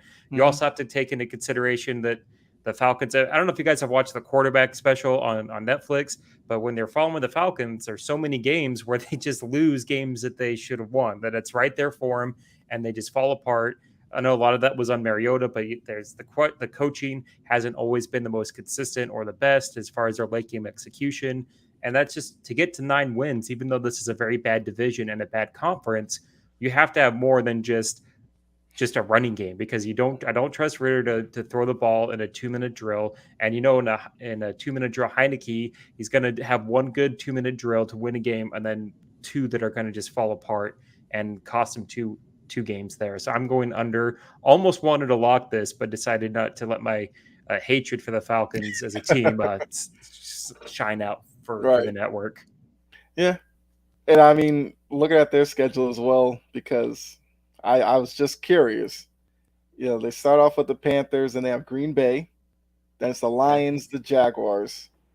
Then they get a stretch with the Texans, Commanders, so the Tyler Heineke Bowl. That the Bucks, Titans, The revenge Vikings. tour. Yeah. Then they get a little bit of break with the Cardinals. Then you have the Saints, Jets, tough. Then Bucks, Panthers, Colts, Bears, and Saints. So I don't know. It's going to be interesting because there's some games in there where you could be like maybe 50-50 on, and there's some games in there that they should win. But like you said, Jake, I've seen it with the Falcons as well. There are games I'll watch and be like, oh, this is one that they should win, and they'll find a way to lose it somehow. That's just Atlanta Falcons football. But I don't know. Desmond Ridder is probably out of anybody in this division, probably the guy who needs a really good start more than anybody. Because if he does not start well, we're going to start hearing calls for Heineke because we know, like you said, Jake, when Heineke comes in, he seems to give like a boost of energy to the He gives a buzz. Yeah. So we probably will see him at some point this season. It's up to Ridder how early on we actually see him or if we see him at all. But he's going to be the fans' like favorite player. Yeah, it doesn't help that Heineke's a good story. He's a good dude. Like he seems like the nicest guy in the world, and it's a great story. But as someone who's lived in Washington's been my local team for 3 years, you don't want him as your backup quarterback because it's going to create controversy, and you don't want that for your quarterback. You just as great as he is, as good as he is as a backup quarterback, when the fans turn on your starter, it just creates mayhem, and that you have to worry with what we've seen from Ridder last season. There wasn't much potential. There wasn't much promise. How long is it going to take before the Falcons really want to see them win with this talented roster? They're going to think to their head, oh, if we just put Heineke in, we could win this division. This division's garbage. We just need someone that can throw the ball, 30 yards down the field. And you don't want that. You don't want that in your locker room. You don't want a divided locker room, and it's not going to end well. I don't think, at least. Yeah. Okay. So I think much like last year, there's going to be a lot of eyes on this division to see how improved these teams are. Because last year we know it was rough for the South, but at least this year it seems like they might actually get a team over 500. They should, but it's still going to be a bad division. But I do think it'll be entertaining. All right, so now let's take a look at the AFC South. So looking at this division, it's a division that the Jaguars won last year. You still have the Titans with King Henry, with the addition of DeAndre Hopkins. The Jaguars getting Calvin Ridley off of his gambling suspension. You have the Texans who have CJ Stroud and DeMeco Ryans down there trying to create a new culture after the past couple of seasons. And then with the Colts fans, you still have Jim Irsay, but at least you got Anthony Richardson, I guess. I mean, I guess that's where the optimism kind of ends. And you still have to deal with the whole Jonathan Taylor situation there, but you got Anthony Richardson. End on a positive.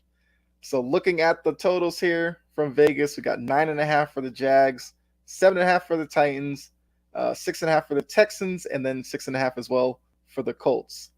So Dylan, which one would be your lock? I'm gonna probably have to take that Titans over. Mike Vrabel's there. You have DeAndre Hopkins as a big receiving threat now. You're gonna hope for a lot of Treylon Burks. Okay. Derrick Henry, like I said, is gonna be that big piece. And however you feel about Ryan Tannehill, if he can stay healthy, if he can play well, he's still a very serviceable quarterback. We've seen him take this team to be a first seed in the whole NFL, as a couple of years ago. Regardless of how they did in the playoffs, it's a team that's shown that they can win. I feel like Jacksonville obviously is going to be their biggest threat. We've seen Tennessee upset some teams before. I think Tennessee over isn't anything too crazy. Them getting 8 wins is something very possible. They could be a 9-10 win team. So yeah, I think Tennessee over would be my lock. Okay, Jake. This is tough. I'll say this. I like your take on Tennessee. It's really hard to imagine a Mike Vrabel coach team going like 7 only having 7 or 6 wins because he is such a great coach. For me, I'm looking between two. The over for Jacksonville and the under for Houston are the two that really stand out the most to me. I don't think Houston's going to be a great team. If you're taking the over, that's 7 wins. That's 7-10. That seems like a pretty big stretch for a team that hasn't had a lot of success recently. And then on the flip side, Jacksonville looked really good to kind of close out the season. They played Kansas City really tough. They have a great coach, and they're the further away they get away from Urban Meyer, the better this team seems to get. Like that whole Urban Meyer experience just really set the whole franchise back by like a year and a half. I'm going to go on a positive. I'm going to take the over for Jacksonville. I think Jacksonville can legitimately get like 11 wins. I think they're going to be really good. I think you just look at their team. They have a great quarterback who really showed a lot of promise. He didn't let the interceptions in their playoff game phase him or really bring him down. He was able to fight through it. They have a lot of good talent coming back in. They seem to draft pretty decently, and they're in a bad division. I think I'm going to take the over for my lock on Jacksonville. Okay. For me, once again, this is probably the Patriots fandom in me. I'm taking the under 6.5 for the Colts because I just want all the miserable energy going to Jim Irsay. Look, I love Jonathan Taylor, great running back. I don't want to put that all on Anthony Richardson. He's a rookie, but he has a lot to prove in this league as well. But I just can't. Yeah, I just can't with the Colts right now. So I'm gonna go under 6.5. Partly because, like I say, Anthony Richardson, out of the quarterbacks that were taken, might have the widest range of ceiling and floor. Easily. Because he's a guy who could come in, throw a bunch of picks because he just isn't reading defenses, or he could be some phenom and just burst onto the scene with his running ability. Because I think I saw some crazy stat that he's like as big as Derrick Henry at the quarterback position. Yeah, he's a big dude, which is crazy. So there's gonna be a lot of times, maybe late in games, where he's gonna scramble, and some guys in the secondary might have to make a business decision. Where are you gonna want to tackle this guy? So I feel like if the Colts kind of just let him loose, let him work through mistakes, maybe they sneak out some wins that they probably shouldn't. But I just don't see them as a 7-win team right now. So I take the Colts under. 7 wins would be really tough for them to get. And like you said, Anthony Richardson, he's got the highest ceiling and the lowest floor of all the quarterbacks taken in the first round. And you just have to know there's going to be probably at least 4 or 5 games where he just looks really bad, looks really overwhelmed, and just isn't ready for it, but he's going to have to work through it. And then there's going to be some moments where he's going to look really good. He's going to barrel over some middle linebacker or make some really great throw out of nowhere, and they'll probably end up as a team with 5 wins. But the Colts will look at it as a promising season as long as Anthony Richardson is progressing and looking well. But he's so hard to trust because it is his where he could end up is just either super high or super low. I don't feel like there's going to be a middle ground for where he ends up. And knowing Jim Irsay, he might call Edgerrin James middle of the season, come play running back. I'm sure he's hanging around somewhere. So. Mo asked, what's his Madden truck rating? Probably pretty high. I don't know, but yeah, it's probably pretty high. I mean, it's wild that he's the size of Derrick Henry. Rod said Malik Cunningham is my QB1. Talked about that a little earlier. I'm intrigued by Malik Cunningham as well. Josh says, I'd be surprised if the Titans win 8 games. Okay. So we gave our locks. Now let's go around. So the Jags. 9.5. Jake, I know you said over 9.5. Dylan, you agree with that? Yes, I agree with that. I feel like Jacksonville, they're my pick to win it as much as I talked up Tennessee. Jacksonville's my pick to win it. I just think it's going to be really close between the two. Okay. Yeah, I agree. I'm over 9.5 for the Jags. They're going to be a good team. They're going to be a really good team this year. I'm excited to see Calvin Ridley back. Hopefully he stays off FanDuel and can get through the season, but man, hope all these athletes can stay off FanDuel. Yeah. I really hope that's over with now that they've seen all this. And once the season starts, I have a feeling that somebody's going to pop for it during the season where it's going to be like, no, it's going to happen. It's going to happen. They can't help themselves. Learn? Dang. Yeah. Yeah, but we'll see. All right, so Dylan, went with over 7.5 for the Titans. Jake, do you agree with that? Oh, this is the hardest one of the four. Okay. I don't love Tennessee's roster, but they did get D-Hop, and I just, in good faith, I can't say that Mike Vrabel is going to have a 6 or 7 win season because I think he's a top 3 coach in the league. I'm going to take the over. I don't love the roster. I don't love the quarterback, but I love the coach. And the takeaway that I had is from last season is even in the games they lost, teams hated playing Tennessee, whether they were going on the road or wherever it was, because they're so tough. And I think they're going to finish like right at 8 wins, maybe 9. So I'm taking the over. Okay. I'm one of those who thinks Tennessee is going to be a little better than 7.5. I do think the D-Hop move takes some pressure off of Henry in the backfield. I know a lot of people like to throw out there who's their quarterback. Look, I'm expecting it to be Tannehill. And yeah, so Josh just asked, is Tannehill the starter? I'm assuming he is. Yep. Because I don't see them wanting to rush Levis right now. And Malik Willis, saw him last year. He definitely needs more time for development. It's going to be interesting to see what they decide with those three, like what they do. But I think Tannehill, if you Jory, perfect timing because we are talking Tennessee. But I think the way that Tennessee's going to be set up is going to get a lot of Derrick Henry as well. Play action where I think Tannehill can be very effective. Now look at their schedule because they're another team that I was wondering who they play and when. They start with the Saints, then they have the Chargers, Browns, Bengals, which tough back-to-back there. But Colts, then the Ravens, Falcons, Steelers, Bucks, Jags, Panthers, Colts, Dolphins, Texans, once again, Dylan's Seahawks, Seahawks, Texans, then Jaguars. So there's some tough stretches in there. Yeah. But I'm still gonna go with over 7.5. I like Mike Vrabel. I'm not gonna, wish any of that on him. So I think they find a way to get. I think they get to 9 wins. All right. So let's move to the Texans now. 6.5 is their number. It's looking at like a season where the past couple of years, a lot of jokes were made about Houston. Whether it was Deshaun Watson at the end of his time, some of their questionable coaching hires. Now they're bringing D'Amico Ryans, who seems like is going to get the opportunity to turn it around, but we never know with Houston's front office. So looking at 6.5 wins, what do you guys think, over or under with that one? I'm taking the under. This team, for them to go from where they were, one of the worst teams in the league, to 7 wins, it's a big jump. I think they're at least 1 year away. CJ Stroud is going to take a little bit longer to develop. I like the pick. I like him as a quarterback. Don't get me wrong, but I don't think he's ready to take a team to 7 wins. There's a lot of cultural change. It needs to happen in the building, in the organization, to get them to being that team that can get to 7 wins. And I really like their head coach, like D'Amico, like that's a great hire. There's a lot of things I like, but to get to 7 wins, they're a year away. Next year, they'll probably be at 7 wins, but I'm taking the under here.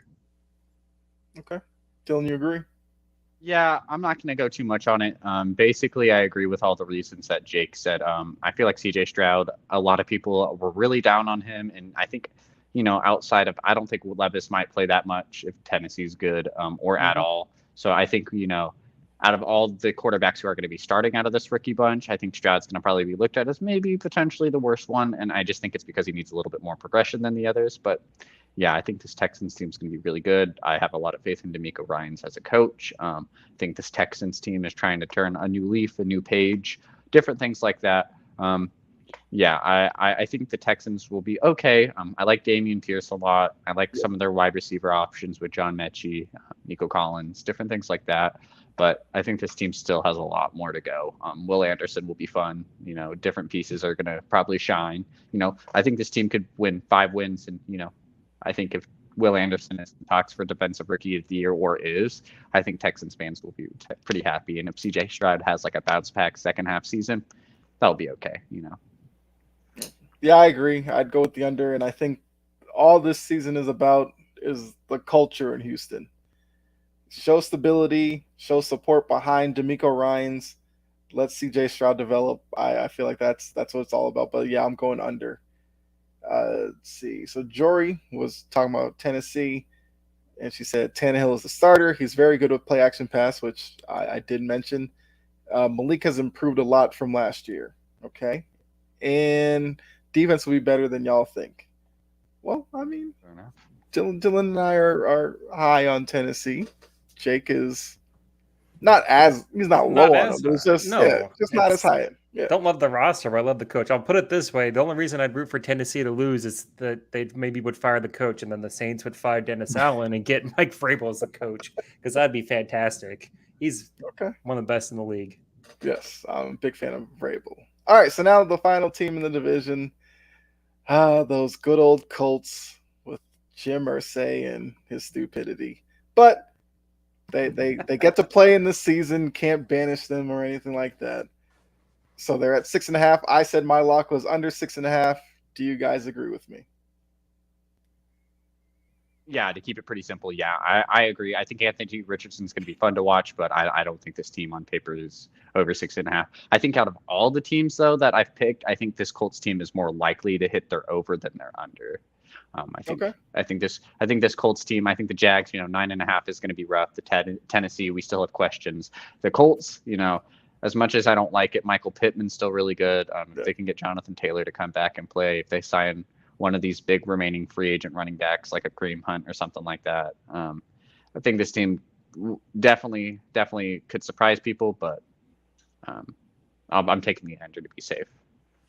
Yeah, I'm going to take the under. And Marlon, my team's the Saints, just for on there. The Saints have my whole life. I'm taking the under for the Colts, though. I just think, like Dylan said, like Anthony Richardson's going to be fun to watch. Mhm. And there's going to be times where he crashes and burns and it's really ugly, gives people things to talk about. And then there's moments where he's just going to do things we've never seen a quarterback do and just run people over. But I don't trust this team. I don't really like a lot of things going in the front office. And 7 wins is just pretty high for a division that hasn't always been great, but has really well coached teams. Like I think the 3 teams that they have here that they go up against all have really good coaches. And I just think 7 wins is just too much to ask. I think they're a 5-win team at best, heading in at the end of the year. Okay. So we all agree on that. And as Jory said, hope the Colts crash and burn. Now I'm right there with you. John coming in Houston under. Okay. Agreed. Yeah. All right. So I guess we all agree with this division. It's probably the Jags, Titans, and then. So who has a better season, Colts or the Texans? Colts. I think so. I think the Colts have a better season. I think the hope with Anthony Richardson can bring you more potential, more big action plays that can win a game. And I don't think the Texans have that as much, where they have guys that can swing a game or two. They have guys that are more likely to swing a game to lose. I think Anthony Richardson is good for 2 wins because of just his pure potential. Okay. Well, Agreed. there you go. There's something positive for the Colts. At least you're not last in the division. You're not going to win it, but you're not the worst. So John says only because of their running back. Well, yes. If he plays, we have to see what's going to happen too. I guess that's another follow-up question. Does Jonathan Taylor set foot on the field in a Colts jersey this year? No. Oh. I think he does. I think he likes football. He's going to realize that for the running backs that he can't make the big change that he wants to see, that there's going to have to be a big fundamental changes to the running back position, because we've seen running backs that try and hold out. It never works out for the team. It never works out for the running back. So I don't think he really is going to see his value and want to get paid. Mm-hmm. But then again, would I be shocked? No. But if I had to bet money on it, it's like he's going to play this year. Maybe he can miss, a couple of games when they play the Saints, not play that game. I'd be fine with it. But other than that, he's gonna be playing. So John said he was at practice today. Yeah, I heard he came back to stuff like that, but I wasn't sure what that was going to really entail. Maybe he could just be there so he doesn't get the fines for it. Probably something like that. I could see that. Josh says, yeah, he's for the Colts this year. And John said he was there but didn't practice. Yeah, that's what I would So, expect. Yeah, those fines can get you. All right. So we're going to transition to college football where, hold on a second. Let me bring this up. Where is it? Yeah, so the preseason top 25. Oh, hold on, Anthony. Said some on Trey Lance. Okay. Anthony has a little joke about Trey Lance, who I'm assuming probably needs to step foot on the field at some point this year, but we just never know with him either. I mean, he played in the preseason and he didn't look horrible, but the Raiders got blown out in that game. Yeah, he didn't look bad. The offensive line didn't help him a ton, but he didn't look terrible. Looked bad, though. Darnold looked bad. He did. Oh, that's just Sam Darnold for you. Yeah, well, I thought he was going to look better, but I guess not. If Shanahan can't fix you, oof. Right. That's like your last stop. Yeah. But yeah, so like I said, college football, they released their AP top 25. Let's see if I can bring that up right now. Do you guys see it? Yeah. Okay. So looking at the AP, they have Georgia as the number 1, Michigan 2, Ohio State 3, Bama 4. Then you got LSU, USC, Penn State, Florida State, Clemson, and then Washington rounds out your top 10. First question would be, do you put any stock into a preseason poll when it comes to college football? I never do. It's really hard to say. I don't love that they put this in there because it can, and not so much with currently, but back in the day with the BCS, the preseason poll had so much weight on who would make it to the national championship game if there were ties in there. So I've always been very leery of top 25 polls in the preseason. I do like it when just to kind of give. I think it's helpful for people to know which teams are expected to be good and which teams are expected to be bad, and can kind of help give people that don't follow it closely. But as far as for huge stock into it, I don't take anything into it. I look at, Georgia's the best team in the country. And after that, it's like anything can happen. Okay. Dylan, how much do you care about preseason top 25? I care about them in a sense to where there's some pros and cons. The pros are it can show you some underrated teams where like you look at 18, Oregon State's not a name you would necessarily expect to see on there. Even somewhere like Kansas State, Tulane, different teams like that where it's a little bit surprising. Might put a map for those teams, for those programs who are on the rise. But it's also bad for specific things where like the Blue Bloods will always shine. I'm an OU fan, but we went 6-7 last year, and to be ranked 20 is pretty wild. And the same thing goes for a team like Texas A&M, which is also it's pretty crazy. I look at it, even if you look at Clemson at number 9. Clemson's a good team. They're going to be a lot better this year. But like Tennessee beat the crap out of them last year. Yeah. Why is Tennessee ranked lower? Beat the crap out of them in a bowl game, and they're ranked lower. So, I mean, there's pros and cons with it. I really don't know what goes into their process of thinking about it. I do like Alabama's placement being number 4. I do think this is one of the, I don't want to say worse, but one of the lesser Alabama teams. I'm glad they acknowledged that and didn't just throw them in the 2 slot. It's going to be interesting how some of these things play out. They're really high on USC, obviously, or even really high on teams like Penn State and Florida State. Florida State is a big shocker up there. I think they're going to fall off. I don't think when I saw Florida State ranked 8th, I was really surprised because they haven't done anything to validate. I can't remember. I can't remember who their first game is, but I know they play Clemson and then another rough team. I'm pretty sure their first game is against LSU.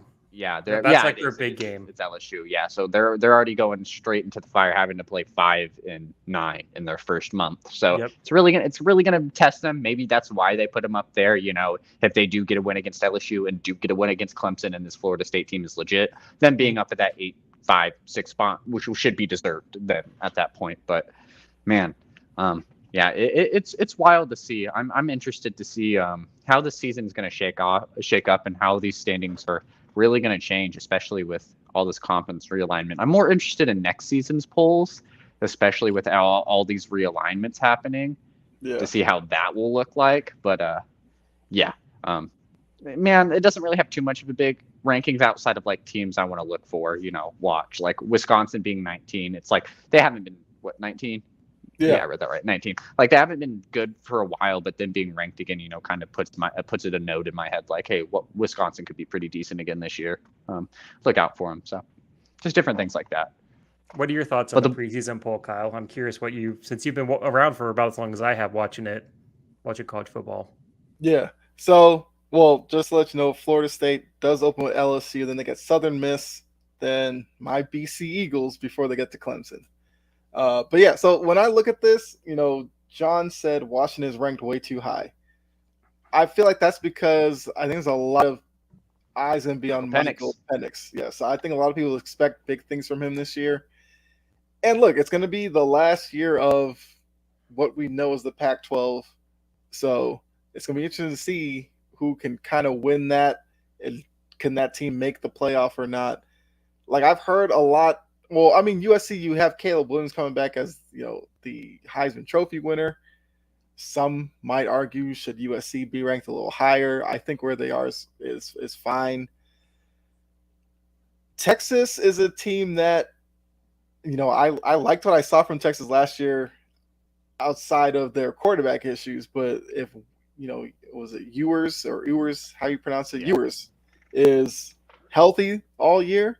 I think Texas could be a dangerous team that's sitting outside of the top 10 right now. Clemson's always a team that I'm intrigued by because the days where they kind of were a lock as a top 4 team in the country seems like that's kind of over with now. But I do like, their coach and everything. So I'm fine with them at 9. I've been hearing a lot of good things about Florida State, but it's one of those where I kind of need to see it on the field. I need to see it. I need to see Florida State play like a top 10 team before they're ranked top 10 in the preseason bowl.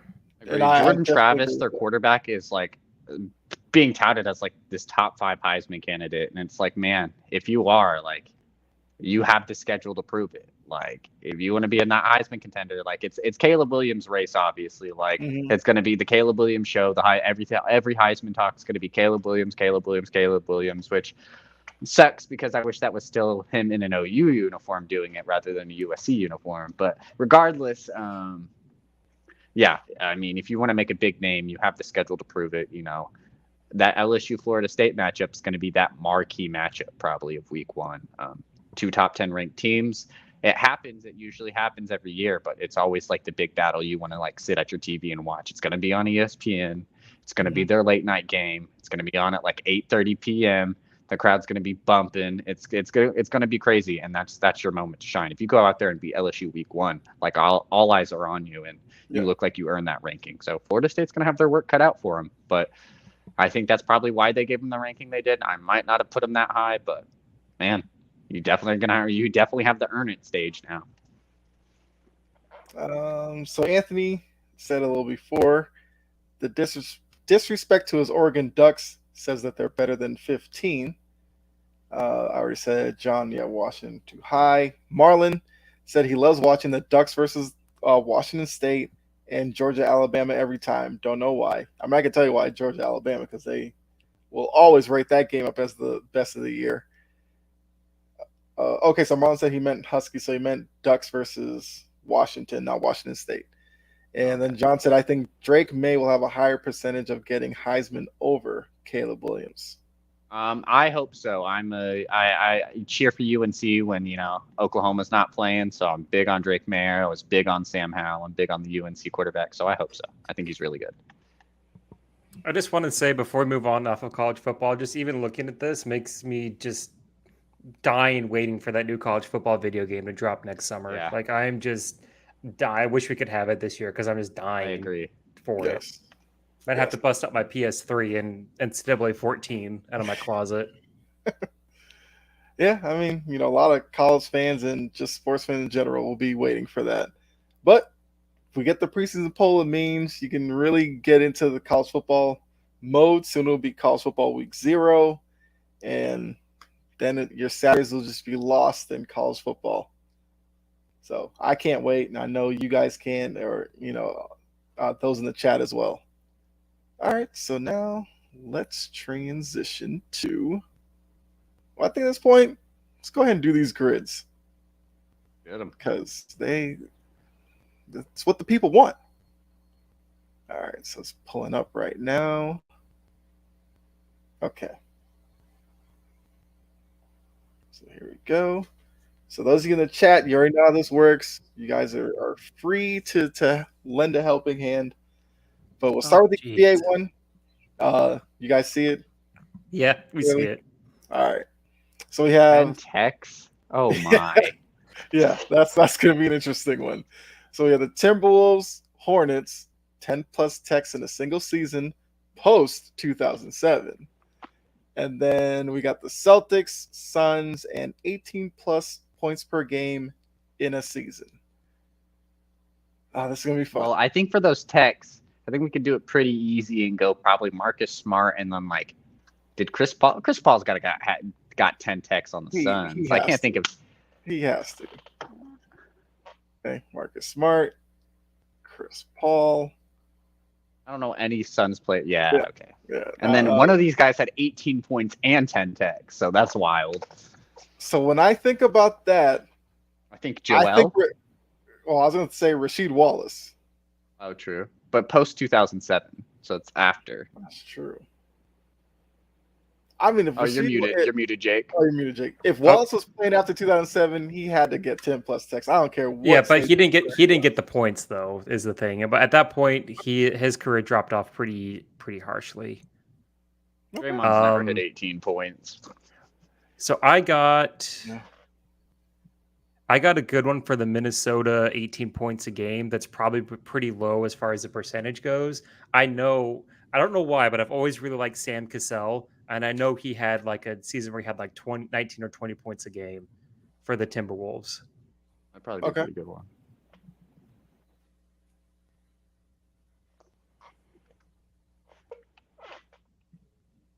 There we go. So John said Hayward for Hornets and Celtics. Yes. Yeah, that'd be a good one, yeah. 3.8% for Cassell. Nice. Feel good about that. Let's see what Gordon Hayward. Oh man, I feel like we've had like a Hornets Sun ones before because I was gonna be like Kelly Oubre, but man, I feel like we've done that for some reason. I mean, yeah, Oubre definitely works there. Let's see. Let's see how many people said Kelly Oubre. Okay, 32. Yeah, John says Garnett for Wolves and Celtics. Yeah, that's a pretty definitely easy works. Yes.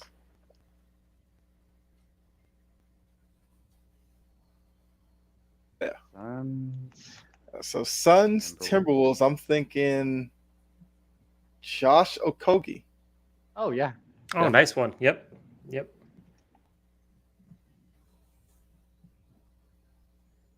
Okay.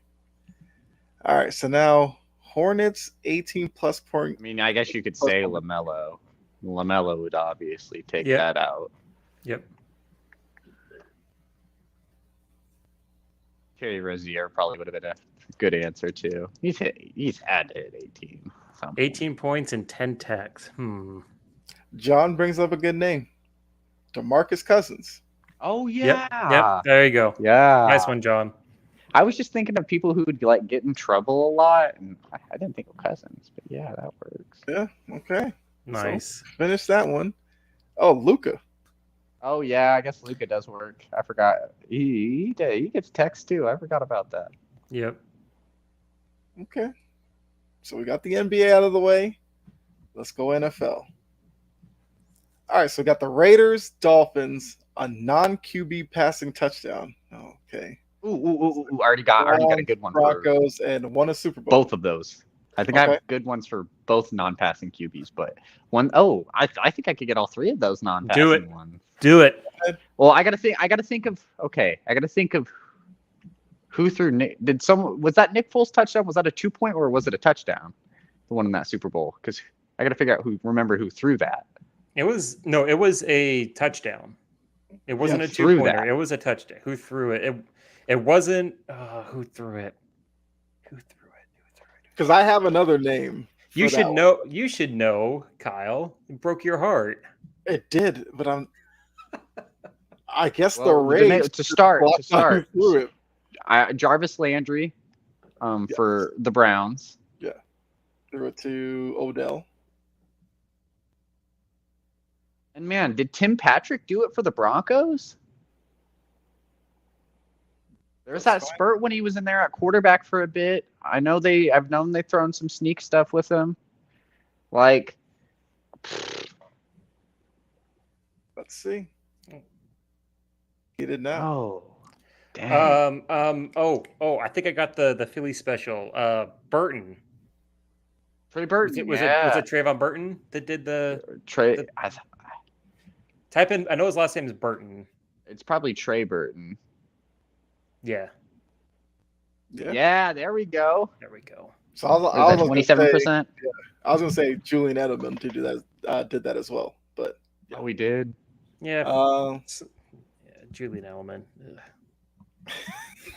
Broncos player to throw. I'm not sure about Cortland Sutton. I'm not sure about Jerry Jeudy. Like, ugh.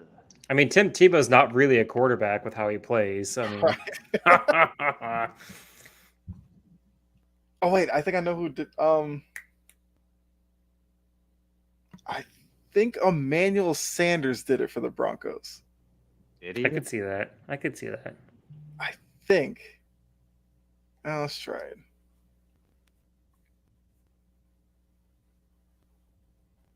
Oh, I knew I was thinking. He did it. I wasn't thinking of Tim Patrick. I was thinking of Kendall Hilton. He was that wide receiver that was a quarterback. Yep.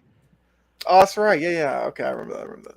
All right, so John said for the Raiders Super Bowl, Jim Plunkett, which we'll definitely go with that. For the Dolphins Super Bowl, we could do Jake Scott. He was a Super Bowl MVP. Plunkett did not work for the Raiders. Interesting. I thought he won one. Okay. Maybe it wasn't with the Raiders. I thought he won one too. I thought he did. Yeah. Oh, what'd you say, Jake? Jake Scott. He was the MVP for I think it was their undefeated season for the Dolphins Super Bowl. Okay. 1970 to 78. Yep. 0.6. Wow. Okay. He was a Super Bowl MVP. How does that happen? To be honest with you, when I thought about that Dolphins team, I was thinking Bob Greasy.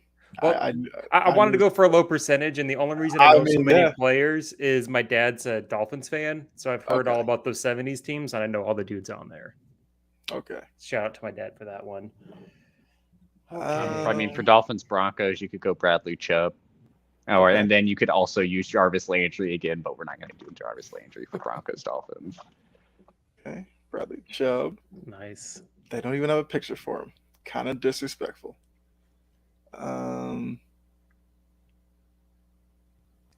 Broncos Raiders. Will Romanowski. I was gonna say Romanowski. He played on both. Yep. That's gonna probably be a decent 20%. I guess a lot of longest yard fans. I think Raiders Broncos, then Raiders. Oh, Dolphins Browns.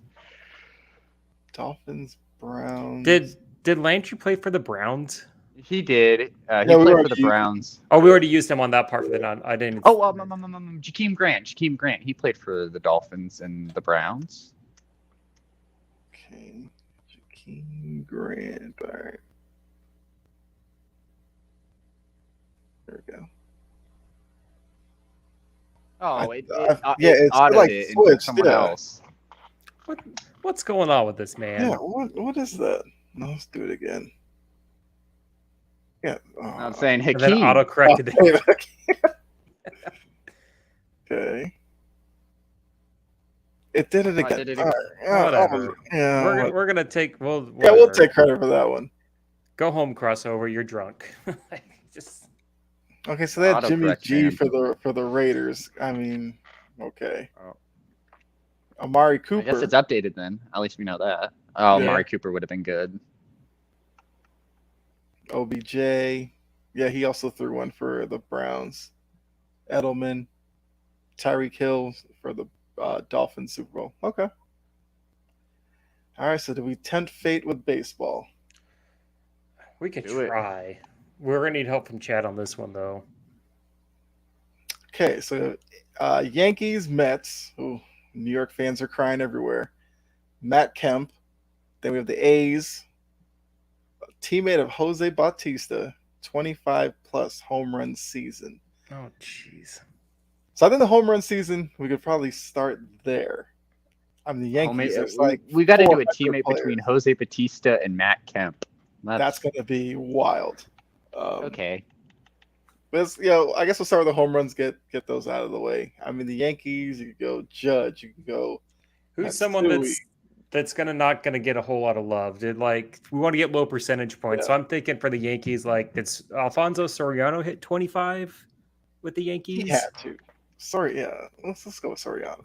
I like that one. I always liked him in when I played the games. Yeah, 1.8. There we go. All right, so the Mets. You could go Pete Alonso, of course.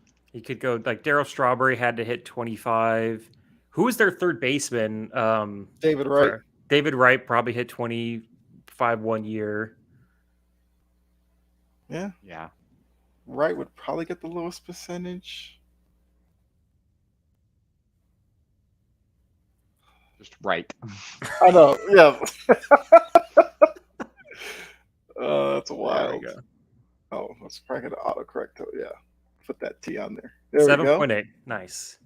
Okay, 25 plus home runs. A teammate of Matt Kemp. So I'm thinking the Dodger years. We got Adrian Gonzalez, Sean Green. Well, no, Sean Green didn't play with Matt Kemp. I'd probably say Gonzalez, maybe. I'm gonna trust you on that one. But now I'm trying to think. Yeah, did Gonzalez play with Matt Kemp though? I think he did. I'll go Gonzalez.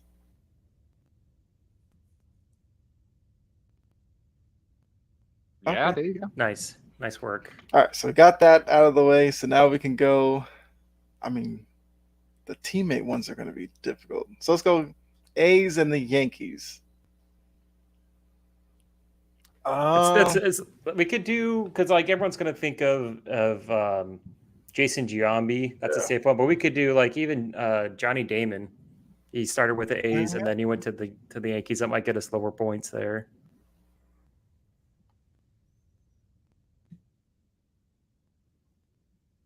.3. Okay. There we go. Oh, they put him with the Red Sox helmet. Brutal. All right. Well, that's what everyone remembers him from is with the Red Sox. Yeah, but he played for the Yankees, so he's dead to me. Mets, A's. So John said R.J. Alvarez for Mets and A's. Cool. I don't even take know your who word. that is, but let's go with it. I'm going to take your word. Well, he did not even come up. I think it's Alvarez. There we go. There you go. We see him. There you go. Wow, that might be the lowest I've ever seen. Okay. Shout out to John on that one. All right, so now we need Bautista teammate that played for the Yankees. So Bautista did play for the Mets, but I think most people remember him for the Blue Jays. Mm-hmm. He just retired with the Blue Jays. Yeah. So who's a teammate of his that played for the Yankees? So we could look at for some reason I want to say it's probably a pitcher.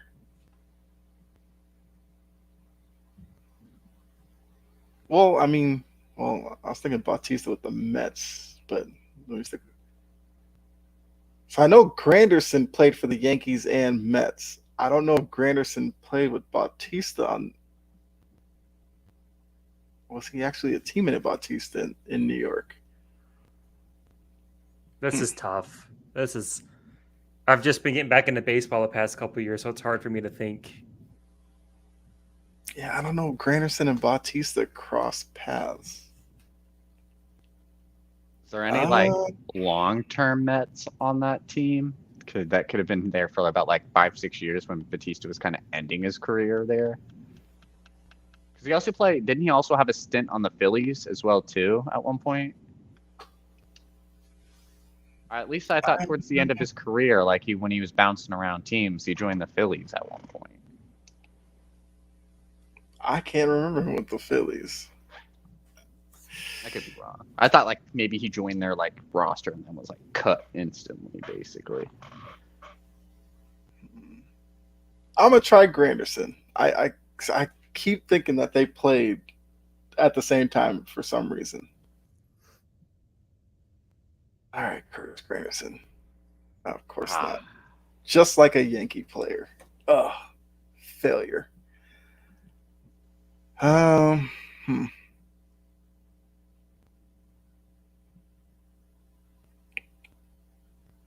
That's weird. This is tough, man. Bautista, Yankees. I'm trying to think about those Blue Jays teams that he was on and how much movement they had. I remember they had what? Encarnacion. They had. Why is Encarnacion the only guy I can think of right now? Who I think for Batista and I think Lyle Overbay played for the Yankees. Yep. Okay. And I know he did play with him. So do Lyle Overbay. I've used that guy's name a few times while we've done this. Make sure it doesn't autocorrect to Overpay. There we go. 0.61. Dang. There we go. Okay, so Bautista with the Mets. Gosh. Just trying to think of Mets that were there around that time.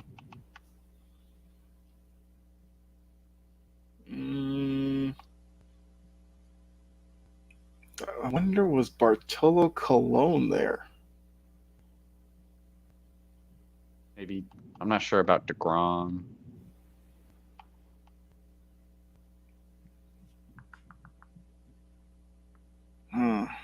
Man, this is tough. This is. So John Suggs says Max Muncy, top right, as a Matt Kemp teammate, played for the A's. Okay, we're willing to try it.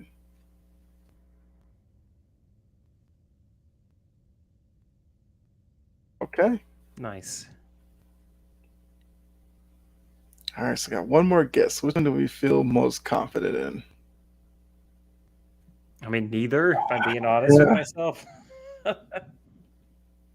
Okay, so John said DeGrom. We did throw out DeGrom. We were trying to remember if Bautista was in New York with him. I said DeGrom, but I wasn't sure. I was thinking of Mets.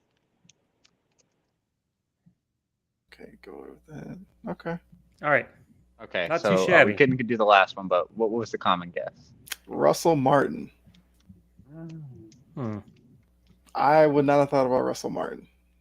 I mean, I know Russell Martin was there in Toronto with, I wouldn't have got that one. Okay, Giambi, we talked about, Cespedes. I mean, I love Cespedes. Donaldson, DeGrom, Martin, Judge. Yeah, I thought Donaldson played with the Yankees, but I just couldn't remember. I was like, I don't know. I'm not gonna say it. Yep. Yeah. Well, I mean, I know because Donaldson's in New York now, and every Yankees fan is trying to get him out of there. And for some reason, I couldn't remember him with Bautista in Toronto. Yeah, I couldn't remember. I kept thinking Encarnacion because of his home run celebration with the little arm out, and that's always fun to watch. But okay. So with John's help, we got through the MLB one. All right, that's it. Very cool. So those are the grids. Like I said, John especially, he seems to pull out some interesting names for those grids. And it's always a great way to end the show. So thanks to all of you in the chat. Definitely appreciate it. And make sure you go ahead and hit like, subscribe, follow, share out the page. But that the Alvarez pull, John, was incredible. 0.012. I don't think I've ever seen that percentage since I've been doing. We've gotten some low ones. Even Jake pulled one out that was 0.61. That was really low too. Yeah. Good old Lyle Overbay. When in doubt, Overbay's your guy. But so definitely appreciate that. So make sure you like, subscribe, share, follow. Also, if you want to, Marlon Bradley, thank you. Yeah, no problem. If you want to check out the show, later on. Audio, Spotify, Amazon Music, and iHeartRadio are the places for you. You mean, Actually, I think you we're mean on Apple Apple. Podcasts? I thought it was on iHeart too, but We're- yeah, I don't Oh, think- I thought think- it was on Apple Podcasts. We're not on Apple Podcasts yet, as far as I know. Oh, okay. They're working on. Okay. We're working on it real close, but we're not there yet. Okay, fair enough. we're efforting. Also, you can check out. Actually, have a website, sportsempirenetwork.com. If you go there, you can Get that see podcast episodes as well as writer. The articles are on there, and links to all the other socials and everything. So you're kind of your one-stop shop. And we're starting to get our writing and articles and everything back up, so definitely check those out as well. We also have, I believe we have Line in the Sand coming up after us, so wrestling fans can tune into that. Got our morning show to get you going. Definitely check that out. It's a great morning show to get you going to start your day. So many great shows that are coming up, so definitely make sure you do that and follow the network. So Dylan and Jake, you guys have anything before we get out of here? No, I mean, we've got week 2 of the preseason coming up. Probably see a little bit more pros playing. Other than that, just kind of waiting for anything big to break. We kind of got a couple more free agents trickle down, sign elsewhere. I'm not sure how many really any more big guys that are out there to sign. Zeke and Cook were really the big running back guys, really the big staples of free agency still. So it's going to be interesting to see if there's any early moves made, anything like that. But I'm excited. Yep. John says he's expecting a steak in the mail. Well, keep on looking at the mailbox. No, it was a great show. Great audience interaction. Yes. Yeah, that's it. All Thanks right. to everyone. Excited.